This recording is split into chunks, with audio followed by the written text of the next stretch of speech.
Hello, everyone, and welcome back to the weekly Poker Showdown brought to you by PartyPoker. I'm your host, Jamie Staples. This week, we have the legend of the game on the podcast, ElkY, coming off a fantastic result at Millions UK, where he finished runner-up in the mini main for 94,000. So that was really cool, and I just talked to him about his long poker career. I mean, ElkY was a guy that I looked up to at the beginning of my poker career. He had a book out there that was like the gold standard for playing good tournament poker.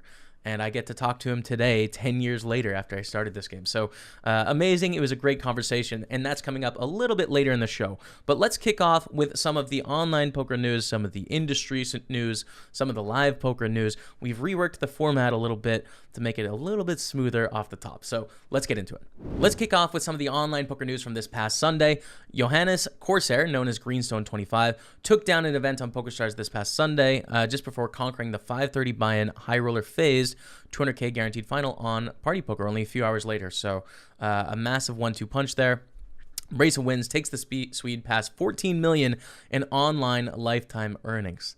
Damn, that's a lot. Congratulations to Johannes Corsair. Next up, we had a Party Poker final table with two Party Poker team pros. Scotland's Ludovic Gaelic, known as Gravy Boat, finished 6th place for 8,500, and teammate Renato Namura finished 5th place for 11,770. So congrats on the double FT there to a couple teammates. Moving on to industry news now, we have Lynn Gilmartin, who was inducted into the Australian Poker Hall of Fame. Lynn Gilmartin, I remember her from watching live reporting about the World Series of Poker when I was just getting into it. It was her, Christy Arnett, and Sarah Herring. They were like the power three that reported the news. I loved it. It was great stuff. It's good to see that she was inducted into the Australian Poker Hall of Fame. Only the second female inducted after Marcia Wagoner. Gilmartin hit the headlines again recently thanks to her charitable efforts in support of those affected by the Australian bushfire that ravaged her home country. Crown Resorts, hosting the annual Aussie Millions, has already pledged 5 million Australian to the appeal, with the poker community also chipping in with contributions. Double bracelet winner Cale Burns was also inducted by Joe Hashim into the Hall of Fame, so congratulations to him as well. Moving on to some of the live poker news now. Party Poker Live announces the launch of Millions Super High Roller Series Sochi, held in partnership with Triton Poker and Poker Central. The High Stakes Festival is going to take place from March 6th to 15th at the Casino Sochi, featuring buy-ins from $25,000 all the way up to $250,000. The 250K Super High Roller Bull Russia also set to debut at the event. All 8 events are going to be streamed on PokerGo. There's a host of big-name high rollers expected for the festival, including Rob Young, Paul Foy, Richard Young, Kerry Katz, Team Party Poker Pro Jason Kuhn, and the team online Mikita Mikita, I can't say your last name, man. It's so hard. Mikita is going to be there, man. All right, so get ready for that coming up in March. Michael Adamo denies Kerry Katz heads up to win Aussie Millions 50K challenge for Australian $1 million. Win was about $738,000 US to Adamo at the Crown Casino. Katz took $492,000 for second place. The top 10 featured a host of familiar names, including Team Party Poker Pro Kristen Bicknell, 10th place for $81,000, Sam Greenwood in 4th place for $273,000, and Eric Seidel for $136,000. How crazy is it Eric Seidel is still out there killing it, man? I mean, like, don't get me wrong, there's no reason that he shouldn't be, but he was another one of those guys that was just like the mainstay top of the game when I got into it, and he's just still out there playing super high rollers. What a beast. I'd love to... Eric Seidel, can you please come on my podcast? I'd love to talk to you because I don't know very much about you other than you just win every tournament, and I want to pick your brain. Please, this is a call to Eric Seidel. Okay, let's move on to the Party Poker news now. So Party Poker introduced King of the Hill for heads-up cash games, designed to help improve the cash game ecology and optimize playing experience for heads-up cash game players. What this means is basically when you're sitting at a table, you can't just sit and see 100 heads-up tables, right? That's not very fun for someone that just wants to play heads-up for fun. It's not very fun for professionals either to just have an equal chance of maybe someone will sit down and play with me. So there's a limited amount of tables, and you have to fight for the table. You have to play each other and win the table, and this spurs on more action. If you want to play at all, you're going to have to play to reserve a seat at the table. So players may now only wait at a maximum of one table of a certain configuration at any given time to encourage action.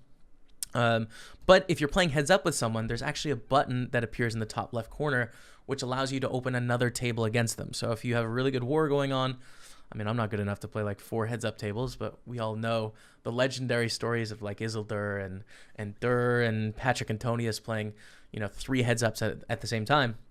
You can click the button in the top left and open additional tables so that you can get a multi-table war going with one opponent. And that does not affect the King of the Hill system. So I think really exciting for heads-up players. This is some news for me. I'm really excited about this. The dates for the next KO series, the next knockout series, have been announced. February 2nd to 16th, the series are going to return with a 10 million guarantee.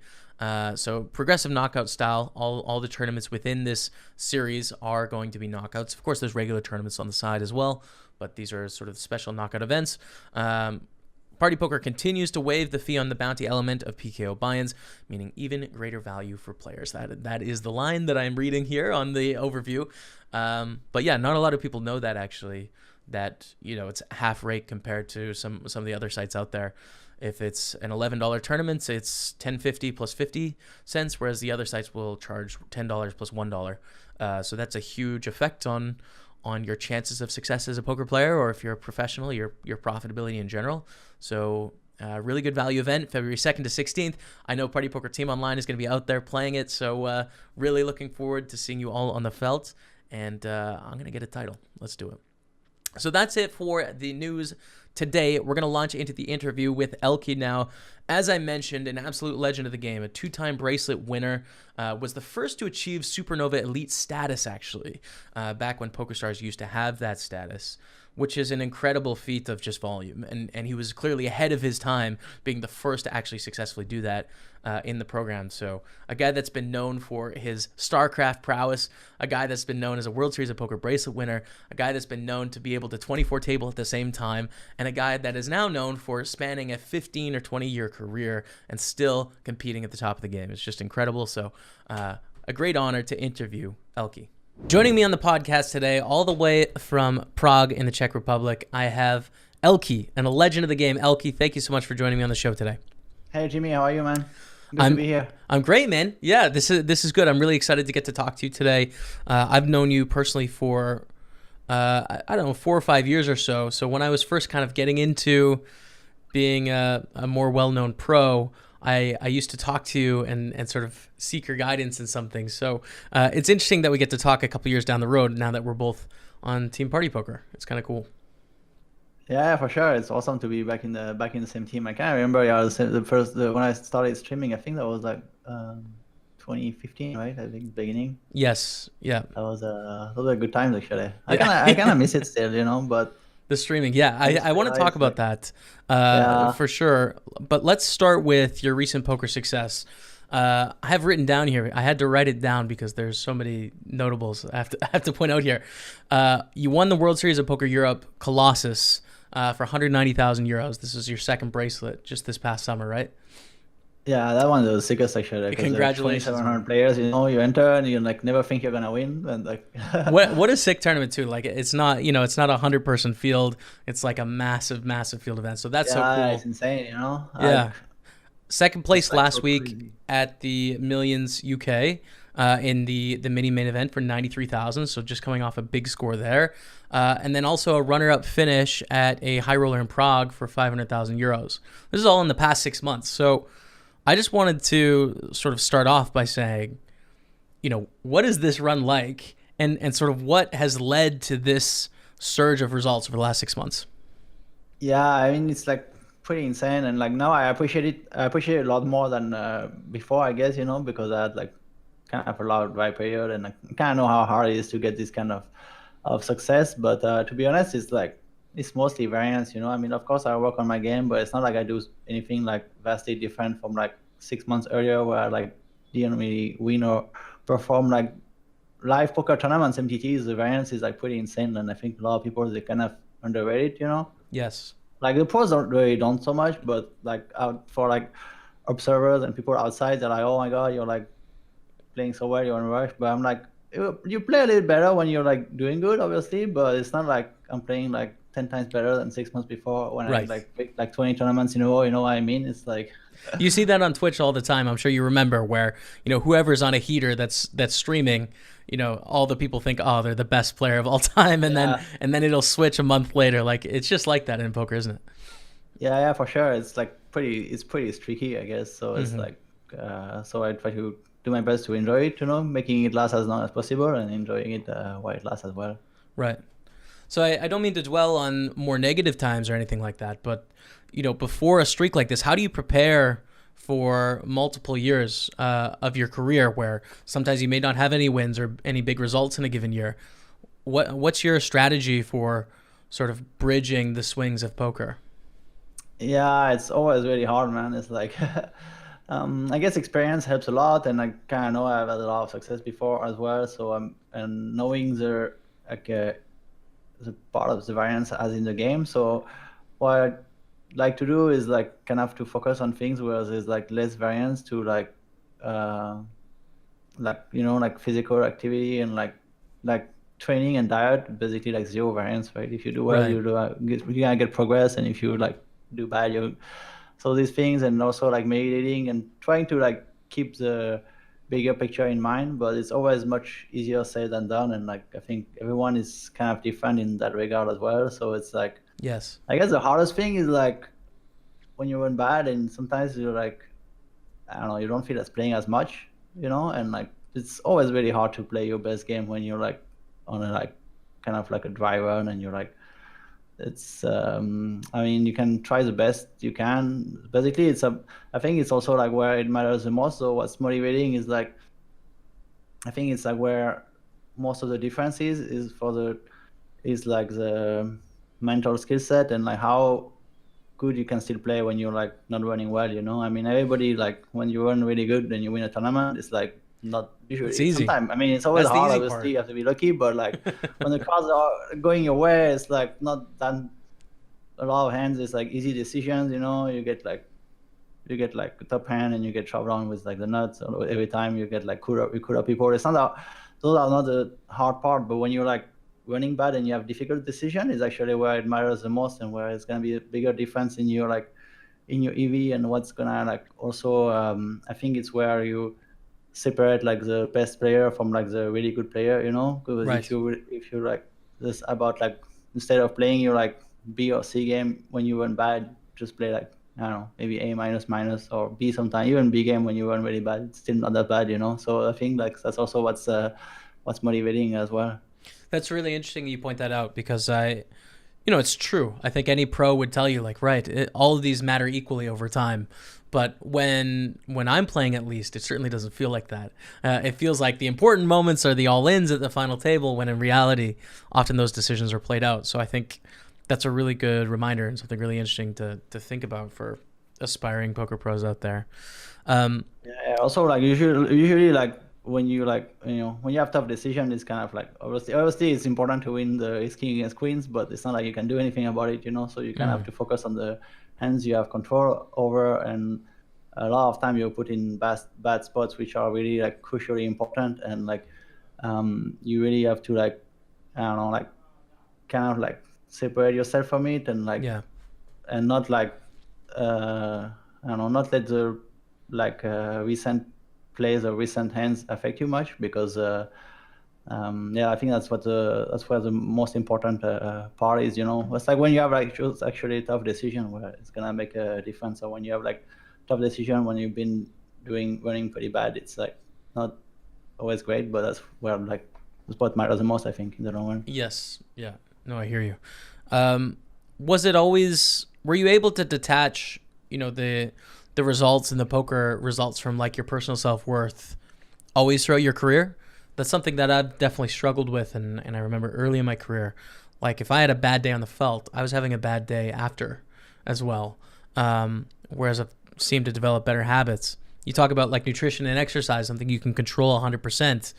When did you develop the skill to sort of detach poker and life Yeah, I over mean, your I think career? it's also always gonna affect to some extent, but like, I mean, this is the same day, it's always gonna affect a little bit. But usually, if I like get a good night's sleep, and kind of feel like it's a reset, and then like I mean, it's some skills that you acquire over the long run as well, and just like, yeah, I think even though it affects a little bit all the time, it's like it's important to detach yourself, and then like as much as we love the game of poker, there's not only there is more to it than the game, but also it's like, I mean, like especially MTT players, I think we don't have that much control over like our short-term results. Yeah. They're like the variance is so high, and it's like I used to be like, when I win tournament and I win good, I'm like, I feel like the great and I'm on top of the world, and then I have a bad streak and like, everything is worse. But I was like that at the beginning of my career as well. But then I guess the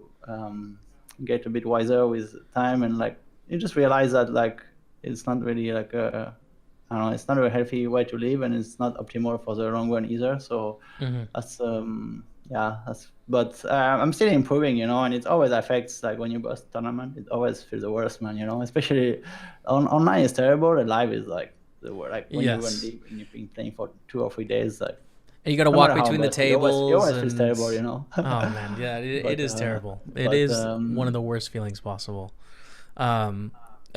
So when you were sort of earlier in your career, I'm really fascinated because you're one of the longest careers of people I know in poker. Like I can remember when I first started playing, seeing you on televised games and like hearing about your book and wanting to learn from you. And now here I am 10 years later, and like I'm talking to you on a podcast, which is really crazy. So I'm interested in how things have changed in your poker life and in the game of poker in general. So like in those early successes where you were having $1 million, $2 million scores sometimes, do you have any stories of like your confidence getting crazy, or like just where you had to really rein it in? Like what was your thoughts when you won the PCA, for example, for like a massive amount of money? Like how was life for the 3 months after that? Yeah, I was definitely on like really high on life. It was my first big win, and like everything was like, I don't know, everything was like going well, and I was like on a heater. I was playing well. Like I don't know, everything was aligning, so it was definitely like really great. And the first big tournament win is always like, it's always something special. It's hard to say how great it was, and especially the first win in this kind of event, the biggest PCA at the time, and like how many players was there? Like I think 1,200 players. Something like that. I think 1,200 players, something like something insane. So. But I mean, I still busted quite a bit. Every time I was busting a tournament after, I was like, how can I bust a tournament? I was like playing every tournament for like next 2 years, and I was like thinking I'm gonna win it. And it worked for a while though. But of course, like the game was like much easier back then as well. Like I think PCA, I would never see every tournament I won. I went like God, but like PCA, I went like insane. And I think like after the same year, I won the WPT in Bellagio, and this one, obviously, I went like God, but I also played much better, I think. Like, I was like... Right. Do you think that's a good thing if you could, like, exchange what you know about poker now for back then, just like that confidence that maybe wasn't justified? Would you take it back? Yeah, I mean, it's good to be confident, but, like, there's, like, a very thin line to walk, You want to be, like, really confident and make the best play, but sometimes, like, being overconfident is also like, we always see that guy, who's been winning every pot, and then he's just like bluffs it off in the worst spot ever. And yes. we all been there too sometimes, Yeah. When you're like crushing the table and like dominating, but there's like, it's always like this like one pot that you like fuck up, and you're like this one spot that you think you can take every single spot. And like I think back then also it worked a lot more than nowadays. Like back then people's knowledge, they were not the same as it is now, so you could definitely like abuse them a lot more. And there's like some spots like much more spots that you could take more often. And like nowadays you kind of have to be more careful, because people know like they just know like the ranges and everything, and everybody is much better. Even the pros, obviously they're all really good, but like even the like casual players, recreational players, they study the game, and they've been like having so much content, they have so much content, and they have so many years of experience as well. So everybody is like pretty good now. So it's especially online, it's very sick. Live, you still have like, I think you still can find more edge against the players live, but it's tough. So it's like I think it's I don't know. It's pretty tough, and like I think like if you like it's always good to be confident, but yeah, there's a quite a line, and you don't want to be like overconfident and like spew like that's like when you make the Right. biggest spew actually. Yeah. No, that makes sense. So going forward now, pretty far into your career, I'm curious as to what do you shoot for in poker? Like, do you set yourself goals every year, or do you have some big tournament you want to win, or do you just like enjoy the process? So I wanted to ask you about goal setting. I'm trying to enjoy the process more. I mean, it's good to set goals, but the problem with MTT is like you don't really want to set yourself goals, which Yes. like I want to win I've been wanting to win a set for 6 years, but it's not like the variance is so huge, and like of course I would dream of winning like a Party Poker Millions event, but there's like 6 a year, and it's like everybody wants to win one. It's like it's not so much correlated to the effort I put into. I mean, like so it's like not like I try not to set myself goals away, I guess, and trying to like enjoy the process and be the best version of myself I can be every time. It's like most important. It's most important, I think. Yeah. It's interesting you say that, because I always remember, previously when I would play in PokerStars events and now in Party Poker events, like even the Sunday Million online, I'm always conscious of like the extra value in winning a tournament. And for a guy like yourself, if you win a Party Poker Millions, like that's really valuable to you as like as a poker ambassador. Like that's something you can add on your resume that's really important. So I always think about just the bonus money on top for the few at the final table that can like take advantage of that. You know what I mean? The notoriety. Yeah, of course. Yeah, it used to be even more, I think, back in the days, and like more like when you could play online poker in the US, those were like the sick days, and I think like there was like also like more value in getting first as opposed to so you could be playing much riskier at the final table. Did you spend any summers in Vegas where you would play online and play live and like do both? Yeah, for sure. I was spending much more time in Vegas before. Actually, like just before Black Friday, it's sick. I was gonna like I just signed like to get an apartment in Vegas for like 6 months, and then I got Black Friday was like the months after, and then like that was terrible. Yeah, it was like I don't know. Like I really miss that when you could just play with everyone in the world, like from everywhere, and it's like be in Vegas, play online, and like be anywhere, play online with everybody. That's how it should be, and I think that's the thing which hurts like online poker the most, I think. It really should, yeah, and it's such a shame it is the way it is right now. Let's talk about the poker industry a little bit. How do you feel we're doing as a collective? Poker is online poker, it's live poker, it's international. But how do you feel about the prospects of the poker world today? I think it's like much more challenging than before, obviously, because when I first started playing poker, there was this huge boom for like pretty much until Black Friday. It was like rising, everything was getting bigger. You get always new players, and everything was so new, and also like the industry was like a lot of people. There were like a lot of people, or just like which is like a lot of entities, which is like pretty standard, I guess, for something new. They didn't necessarily have the experience, so basically you can just do anything, and then you will get like players, and everything was like working well. And then it like after Black Friday hit, it became like much tougher, obviously, and like especially like I think online became much bigger hurt for online than for live, obviously, because obviously Americans they can still play live, so it's like so it didn't impact the live scene or as much. I remember a little boost actually just after Black Friday, because I remember all the Americans, it was right before the World Series, and they're like, well, I guess I'll just play the World Series and then I'll figure it out after that. So I remember that summer live was like particularly bumping. It was a big summer, so it's interesting. Yeah, that was a huge one, but then like they were like, oh yeah, I ship something in Vegas, and I don't have to move out of the country to do my job. That's like the worst, actually, Yes. Yeah. Did you have some money locked up at the time? Did you have a bunch of your net worth online like a lot of other people? No, I mean I only had money on on stars, so I was safe. I was only playing there, and I was only allowed to play there, so that was a blessing, I guess. You know. Yeah, there was. How about you? It helped you out. I at the time had probably like a $10,000 net worth, and I had about 9,000 of it online.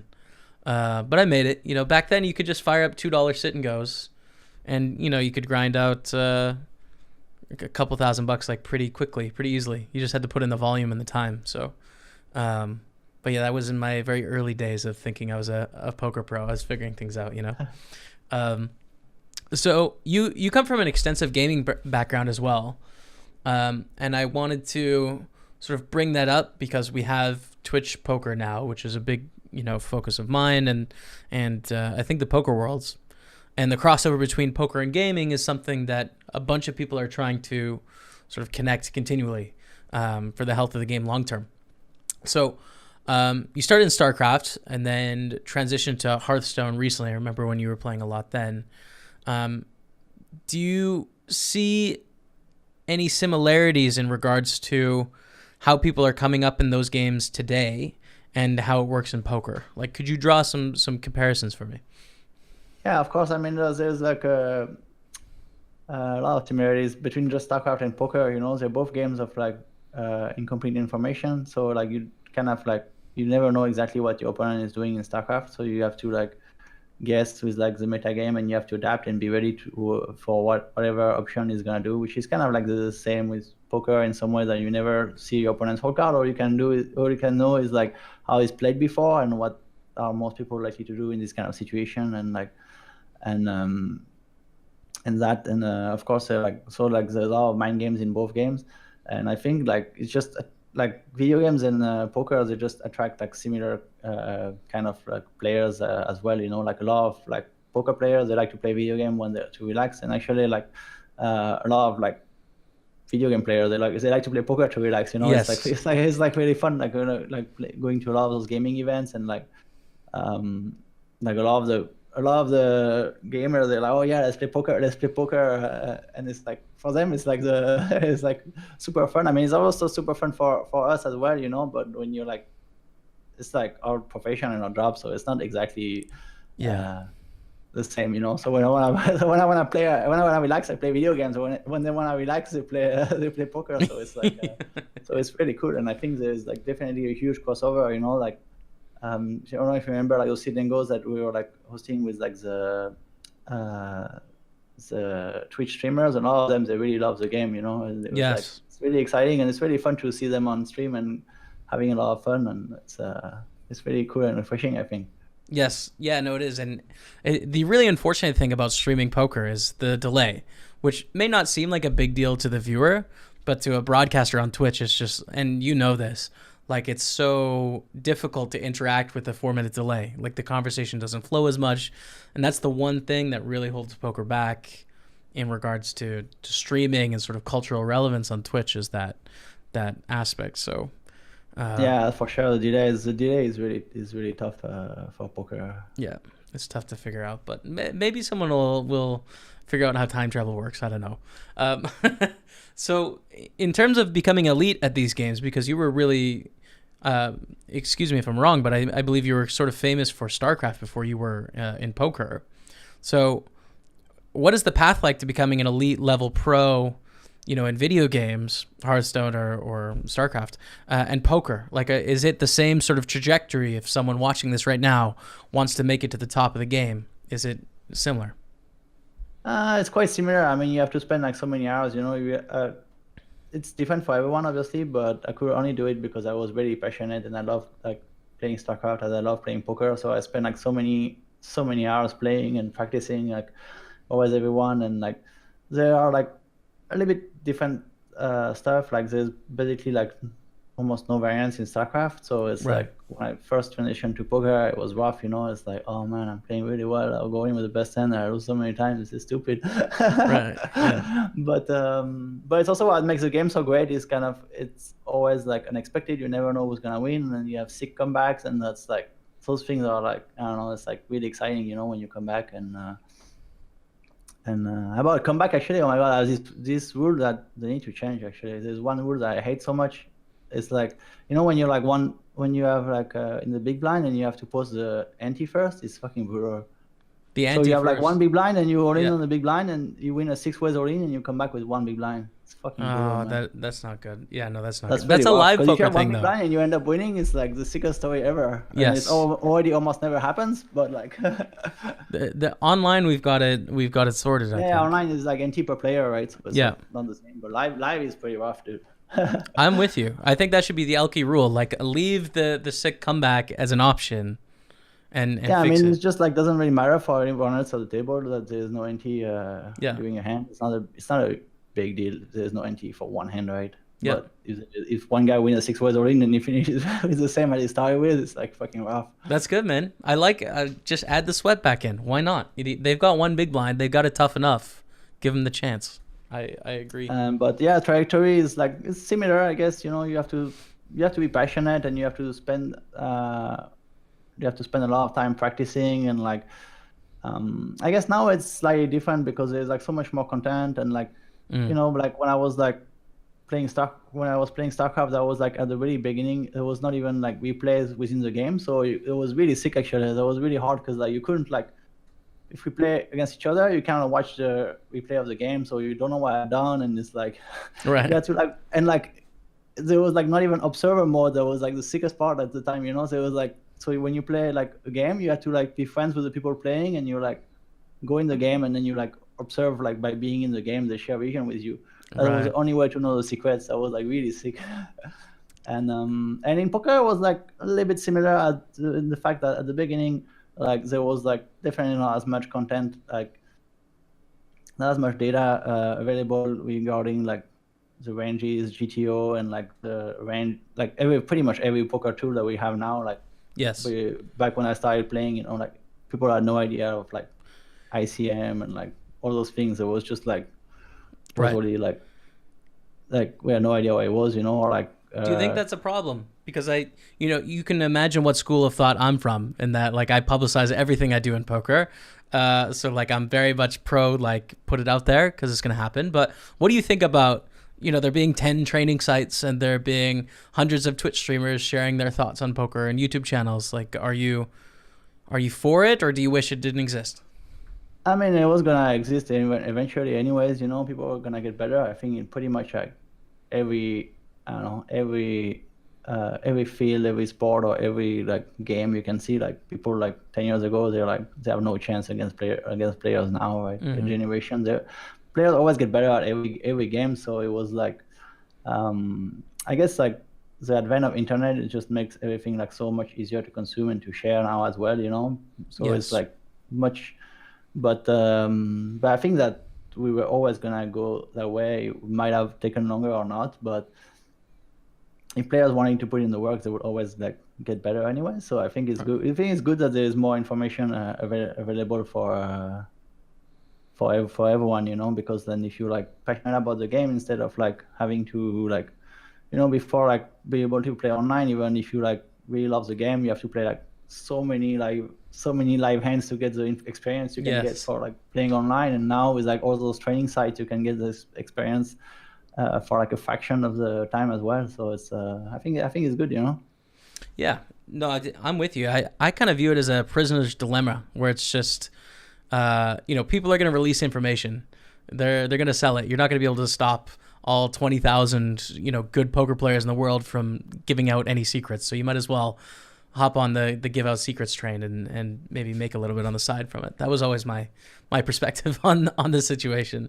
So in a few conversations I've had on the podcast so far, people point out time. And I'm curious if, the time the dedication, the hours that you had to put in to get good. Do you think that's the most important metric to becoming successful at poker, time in?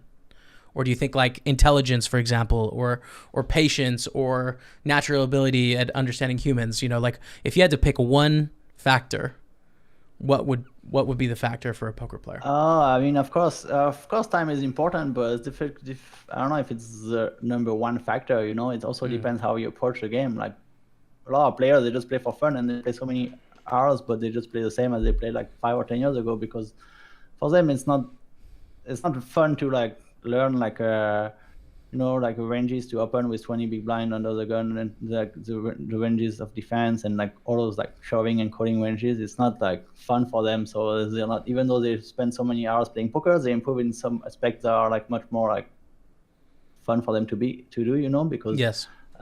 So I don't know. So time is not necessarily the number one. It's also like how you spend your time and how you improve what you're like playing at the table and when you're like playing off the table. And even at the table, sometimes it's hard, like especially live, it's like so slow. It's like you kind of always want to check something on your phone, and it's difficult to.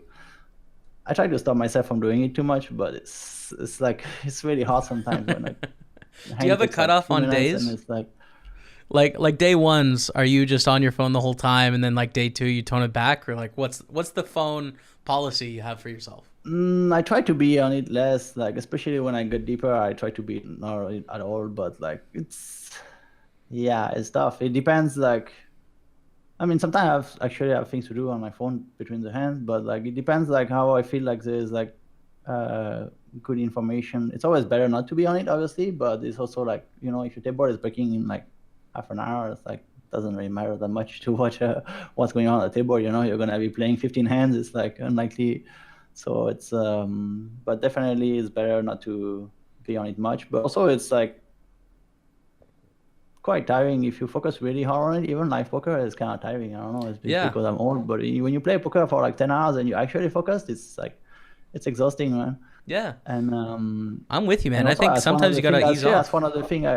That's why late range players they get kind of a big edge, because like if you played like I don't know, if you play like 4 or 6 more hours less, like but nowadays the days are not as long, but if the days are long and you like plays like 4 or 6 hours less than other guys, then you're like much less tired mentally, and you're like much likely to play better towards the end of the day, I think, Right.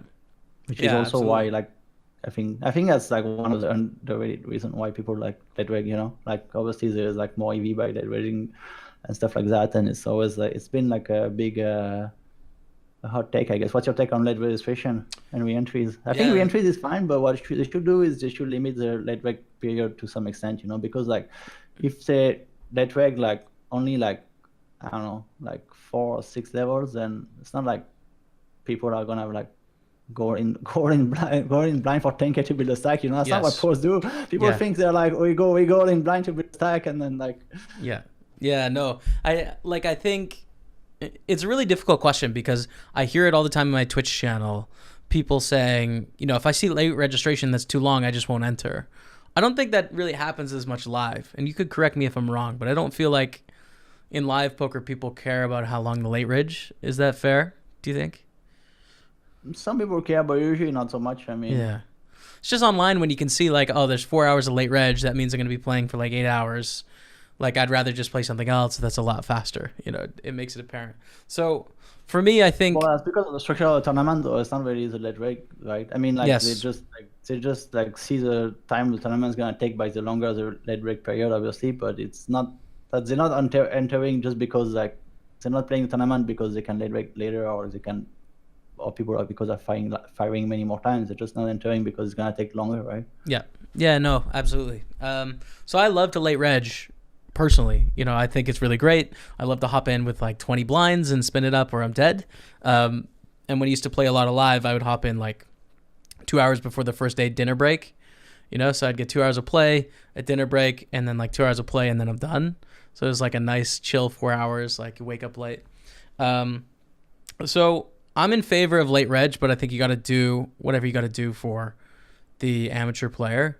In terms of re-entries, which is a completely different thing, and it was one of my questions that I wanted to follow up on. For me personally, I think main events should generally not be re-entry because they're meaningful. I think if you're talking about a 25K side event or a 10K side event, I think those are all about the money. At least that's the perception I have. So if it's about the money, let people re-enter as much as they want. That's kind of where I draw the line. I think it's not that different though, the re-entry and the late reg, because like people can re-enter so many times because they let the late reg open so late, right? So it's like if you only let the late registration for like let's say like 4 levels on day one, and at the end of late reg the starting stack is like 60 blind or something. It's like not that many people are gonna re-enter because you need to get cooler or you need to be like play super aggressive, and it's like it's not gonna be as much. But if you can re-enter like when the starting stack is like 25 blind, obviously you're gonna have like a lot more chances and spot to bust, so you're gonna be able to re-enter more, you know. So I think it's quite I don't know, it's tough. Yeah, I'm not sure. Like, depends. It's difficult. Like, I know, like Rob and like the Party Poker Millions, we wanted to make it no re-entry before, like last year, but then everybody was like, they need a re-entry if they travel, and it's like the pros, they're like, it's tough to like please everyone. You know, it's kind of also understandable if you go to like a trip which takes like 10 or 12 hours to go, and you like only get one chance. It's not the trip is not as worth it for for a lot of the grinders as well, you know. Then you're just gonna make the trip, especially if like other tournaments offer it, then you're just gonna make the trip somewhere where they offer a re-entry for you to be able to play on like 1A, 1B, and so on, you know. So it's No, I hear that. I just wish side events would step up and take the place, you know. So if you bust the main, you still know you have 4 different tournaments that are going to be good prize pools on the side. You know, that would be the approach I would take, but I'm not the target market of these big events either. So it's not really up to me. It's up to the valuable players you want to play, you know, the recreational players that'll have a good experience, and then the pros that are doing this as their career. Like those are the markets, not me. So it's tough.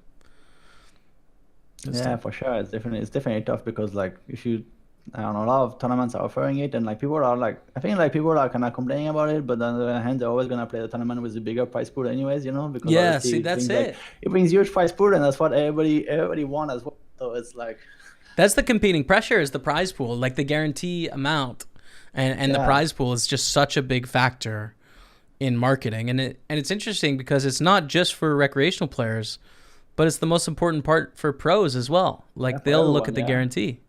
But I mean, like I think for recreational player too, for amateur players, you know, if there's like a tournament with double the guarantee and re-entries, you're definitely gonna play that one. If you have, like, let's say you're in Vegas and there's like a freeze out with 250k guarantee and a re-entry with 500k guarantee or 750k guarantee, obviously you're gonna play the re-entry tournament, you know, because the prize pool is gonna get bigger. So right. Is that how you make decisions? Like that much about it is that it kind of like this towards the game a little bit is like you can't put pressure on people early on, or if you have like a spot which is really close and re-entry is open, you're like, oh, whatever, you know, it's like 50-50, let's go. You just gamble a little bit more, and like the game is a little bit different when you know you can re-enter in some spots, you know. Yes. Yeah, so it's, I mean, I think about the World Series of Poker main event. Like, imagine if the main event was a re-entry. The prize pool would be insane. But, like, I understand people's gripe about re-entries because, yeah, like, every time you enter, you're effectively increasing your percentage chance of winning the tournament. Not necessarily your profitability. Like, you're not making yourself more profitable by re-entering. But you are going to win bullet 1 X percentage of the time, bullet 2 X percentage of the time. So it'll be a higher frequency, right? And if an event has merit, if it has prestige, if it has importance, you should only get one shot, like you do in sports, like the Masters, right? Or for an Olympic medal, you can't just like pay $1 million and run again, you know? But in something like the stock market, for example, you can just drop as much money as you want to like keep competing, and that's legitimate, you know? So those two artifacts to me like really pull at each other. And I just hope that poker has more to money, more to it than just the money. And I think we see it in a few specific instances. But what do you think about the prestige of poker? Do you feel prestige? Do you think there's a chance of poker where we play for titles more than we play for money? Or is that kind of played out? I think it is both for sure. I mean, like, it's definitely like very prestigious tournaments, and like winning is definitely something you just have to like. So both are important, and I think that's why they let people re-enter, because they just like add to the prize pool as well, right? If some guy enter like 4 times, he contributed so much money to the prize pool that even if he has more chance of winning, it's kind of like it's an acceptable deal, you know. The guy has more chance of winning, but he puts 5 times the buy-in. So, and actually, like, if he's a good player, usually the later he re-enter, like, he also has should be having a lower ROI in some extent, you know, because they should have. So every entry should be like making less money than the first one, even if he still Yes. makes money. So it's like, I think that's a decent trade-off, but I totally understand. I think the World Series main event is gonna stay freeze out forever, and I think that's good that the World Series are having more freeze out tournaments. And it also makes much more sense for them because they have like a lot more tournaments, and there's like so many tournaments in Vegas, so it's not like players are gonna like things like tournaments to play. That's like, I think that's one of the bigger issue for like the millions and so on, is usually it's a big festival, and like so there's like not that many events for players to play, right? So they're gonna play like the main high order. I mean, so we're gonna play like 4 or 5 events. So being able to play like 2 or 3 times the event with the biggest value of it makes a big difference if you're gonna decide to travel somewhere or not. But like, that's also like, that's one of the main problem, I think. Besides that, and also obviously the prize pool and the guarantee is like, it's difficult to. I think like the World Series main event is so huge anyways already that it's like doesn't make a big difference. But if like for some tournaments it can matter a lot if there's a lot of entry, deep stuff. Yeah. Right. So I wanted to talk a little bit about some of the bigger events you've been playing too, because at least when I first got to meet you, first got the opportunity to meet you, I don't remember you hopping into a bunch of 25Ks and 50Ks and stuff. I remember you playing a lot of 10Ks and 5Ks, but I've noticed recently you've been playing a lot more of these high roller events, taking second place in one here in December in Prague for $500,000, I think it was, right? €500,000. Yeah.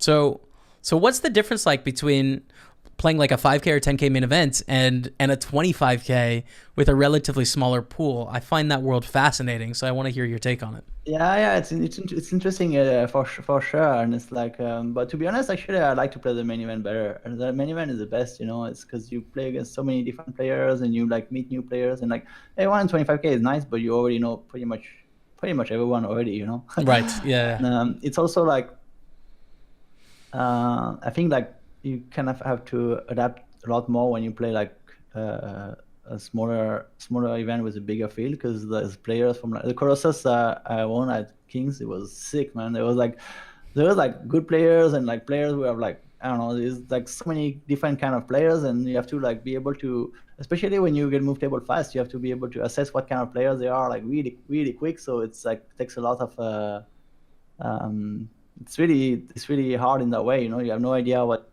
people can do in some spots, and it's like, and it's super tough. I mean, obviously playing the 25K is like insanely tough as well because everybody is so good, but at least you're like, they're really good, and right, yeah, you kind of have an idea of what they're gonna do in some spots, right? Even if they're like well balanced and so on, and they're gonna play much more GTO than anything else. But when you play like the 500 Colossus, it's like, yeah, can be anything happen at your table. You have to like be able to know like what kind of guy that guy is. Like, he raised like 5 hands in a row because he has it, or just because he's like gambling super hard. And all the time it's like, if you don't know the guy, it's like really difficult. Well, and that's probably a spot where guys like you or Negranu or Helmuth, or guys that have spanned a long career, would have a big edge because you've played main events with thousands of players for 15 years. Whereas I think as some of these new, who people would consider best players in the world, they're usually playing these small high roller fields against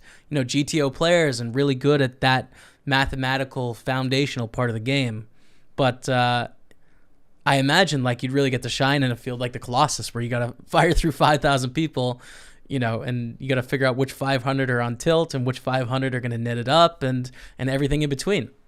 Yeah, of course, it's really hard. And actually, it's like, it's basically like you really don't have to worry so much about playing GTO. It's like much harder. You can like, you're never gonna play against those guys again probably in your life, So if you play with them, you're playing with them for like 30 minutes. It doesn't really matter. Like, doesn't matter if you balanced or not. But if you play like 25Ks and you play a lot, you kind of have to be like, you have to play closer to GTO most of the time. But in the Colossus, it's like you can totally like raise the guy big blind like 5 times in a row from the small blind.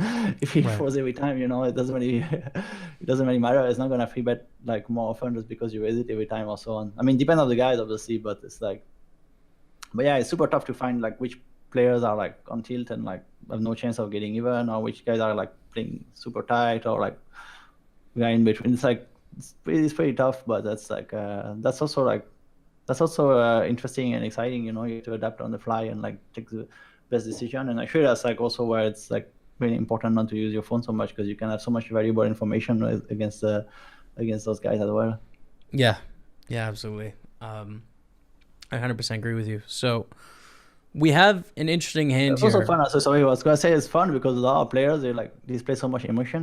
When they play those small tournaments, it's like obviously like people playing 25K, they enjoy playing and winning, but it's not like they're gonna jump out when they win a hand or like Right, it doesn't really like they barely smile when they win a hand. Whereas like some of those guys, it's like I don't know, it's like the tournament of their life when they're in deep. It's really it's really cool to see all the emotion, the excitement, and like everybody's always excited when you're in deep, but in those kind of fields, when somebody plays like tournament once in a while and he wins deep, it's like a dream. So it's like it's really, really cool to see, I think. I remember those tournaments in my life, like the 300. It was a $300 freeze out. It was once a month, and it was at a casino called Grey Eagle in Calgary. They probably still do it. So every once in a while, I'd take the 2-hour drive from my hometown to go play this event. And I was online playing like 22s, 33s, whatever. But I've never played a tournament so serious. There was just sunglasses and hoodies and headphones, and people were hunkered in, man, because it's a huge, $300, it's $12K for the win. That's just a really big deal. Whereas when you walk by the 25Ks, like you say, everyone's chatting, they're talking about whatever. It's like very relaxed and chilled out. It is reversed that way. It seems like the higher stakes you go, the more chilled out it is, which is, it doesn't make sense. You wouldn't think. Yeah, I mean, they chill out, but they're all like really focused and all very well prepared. They just don't really show so much emotion on the higher stages of the game. It seems like Yeah. Oh, that's very cool. So we have a hand here that I pulled up for us. Can you pull it up on your screen? I'm just gonna go through it with you live. So just get it open here, and then let me know when you're ready, and we'll play it. Yeah, I got it. All right, 3, 2, 1, go. Okay.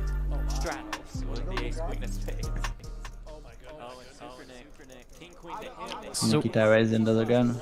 We have loose Leon, and I've seen you play at Kings quite a bit. I see you have the Kings patch there, so I assumed you're close with Leon. Yeah, I'm fine with Leon. I'm really lucky to be his friend. He's really, really cool guy. He really loves the game of poker. He's doing so much for poker, so it's great. And like Kings is such a great place to play. It's like amazing. I think it's like actually you can get this feeling at Dusty Down too, and it's like the only place you play where they like really like appreciate you being a poker player and coming to all the casinos you play. It's like beautiful or wonderful place, but they couldn't really care less if you are there or not, But like Kings and Dusty Down, they kind of built for poker, so it's like feels special in some way to be there, Yeah. So let's pause it here. We're on Sam Grafton, right? I'm at about 50 seconds. Nikita raises 2 blinds, and then Leon shoves. She's like 40. Nikita is blind raise under the gun. Okay. Oh, he blind raised? Yeah, and Leon shoves. Oh, how do you know he blind raised? Did they say it? It says in the commentary. Yeah, it says in the commentary. Oh shit, I didn't see the commentary. Sorry. Yeah. So I believe it's a blind raise. Leon shoves for 522,000, which, is 40 blinds or so, right? I think. Yeah, more even. Yeah, 44. But with the min raise, it's 22 blinds effective, because the blinds basically doubled. Okay. I didn't know he blind raised actually. I was like, what the fuck? Yeah. What's he doing? Yeah. So now Sam Grafton in the big blind with ace-5, and he's 1.8 million chips deep against Nikita, who hasn't seen his hand. I'm pretty sure that's what happened here. I mean, we're going to go with that assumption anyways. So Leon saw his hand, right? Leon saw his hand, yeah. Okay. I mean, it's different. It's also tough to know, like what kind of mood was Leon on, if he was, like, gamblish or not. Because, I mean, like, sometimes he obviously likes to gamble a lot, but it's not like he's going to shove any two for like, 24 blinds, 22 blinds? Right. This is one of those things where you probably want to know, like, is there a cash game starting or something like that? Like, you need to make a live read as to, like, how Leon's feeling, I would imagine. Yeah. I think, like, how has he been playing as well? It's, like, can be vastly different, Has he been playing the last half an hour? Like, is he, like, do you lose a big part and he's on tilt, or it's just, like, it's really, really important to know, I think, because it's, like, you can be shoving, like, super wide or, like, fairly tight, and, like, I guess he will always shove king queen, but like. Yeah. Well, and this is the 25K super high roller, and now Sam Grafton in the big blind has ace 5, and he's thinking about it. So what do you think about Sam Grafton's situation with ace 5? It's a really shitty spot here, I think. I really hate it because, like, I mean, obviously Leon is shoving really wide, but like ace 5 is not even that great against a wide range of hand, and like. Let's play it here, by the way. Let's keep it going. Let's click play. Makita, we can assume shoves. We have to fold. Yeah. Crushing it. And then when Makita, we can assume shoves. I think that would be my. I mean, I don't have the guts to call here. I would just nit fold and hope it wasn't broadcast. Well, I mean, it's not so needy for. I'll probably fold more often than not. I think, like, I don't know. We can of course see he's right against Leon. He's ahead, but like, he doesn't know that. But I mean, how much ahead is he against his range? Obviously, his head is not that ahead. Depending how loose Leon shoves, I mean, ace 5 is never that great. It's like. Yeah. Want a snap call from Makita with the ace queen. Yeah. I mean, obviously, Makita behind. If there was no Makita behind, it's pretty much easier call. But like, Makita is like covering Grafton as well, so basically he's like risking 60 blind if he's wrong, right? I mean, it's not that likely, but like I think both factors combined, and the fact that he's never gonna be crushing Leon so much, and he's like, and if Makita has and he's pretty crushed, it's like not I don't know. It's tough though. It's always tough though. Yeah. That's a pretty wild bust out. If he had like 20 or 40 blind, it would make like much more sense, I think. Right. Like, especially because if it's a re-entry, if you have like 20 blind, it's like easy spot to get in, Yep. But I don't know. It's tough. It is a sick one. I thought it was an interesting hand. Pretty sick. I didn't know Makita raised blind actually. Yeah, for sure, it makes. Well, see, the thing I'm not sure if Leon is blind, to be honest. It'll show on the commentary for people watching the podcast, but we'll just assume that they say that Leon was blind, or I don't know. I missed it. Sometimes you would, but probably not that often. I mean, if you shove blind, I guess you have to call it 5. But have you played any like big cash games with Leon and stuff? Do you have any wild Leon stories? Yeah, Leon. I played like I don't know, man. You see so many wild stuff with Leon doing online. You can find online already. I mean, like, right. Did some cash game with him, yeah, for sure. And it's like he really has like so many different speeds. It's hard to play sometimes because it's like so like you never know like what kind of gear is on, Right. Yeah. Absolutely. It's really, really unpredictable. Actually, it's very fun to watch as well because you never know what he's gonna do in a hand either.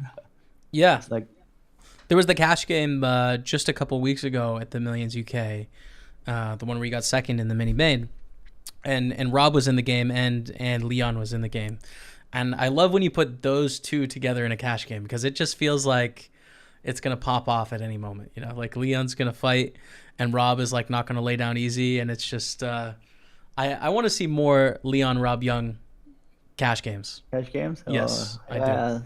I didn't watch that cash game. Yeah, I was with like Sam, and like it seemed like a really cool one. Yeah. You know what they should do? They should do a Dusk Till Dawn versus Kings. Like Leon brings his 2 best, and Rob brings his 2 best, and they just fight 3-on-3, and like whoever ends with more money wins.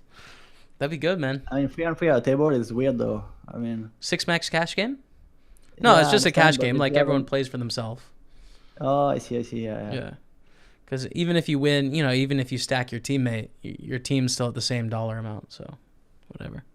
I don't know. It's just a thought, anyways. But ElkY, it was really great to talk to you, man. Thank you so much for taking the time out. Yeah, no problem. It was cool. True story to the people watching the podcast. We tried to do this like 5 nights in a row, and ElkY was like so patient and like, okay, this isn't working. Like this isn't working. Like this is literally our 6th attempt. So I really appreciate you making the effort to carve out a few hours for this podcast, ElkY. And no problem. You're killing it, man. So best of luck going forward. Where can Thanks, people man. follow along with your journey? Where's the best spot? I guess Twitter, Instagram, and the regular stuff. I should post a little bit more. I haven't been posting all that much lately, But you've been winning all the money, man. Yeah.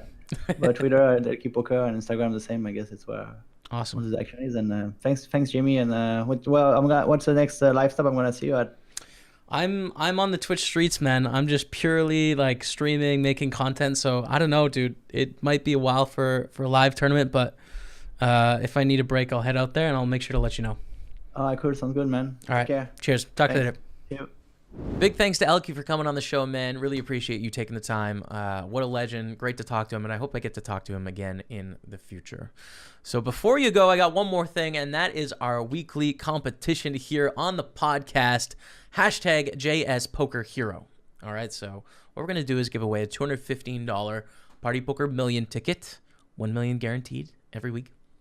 And it's going to be sort of a question where the first person to get the correct answer wins.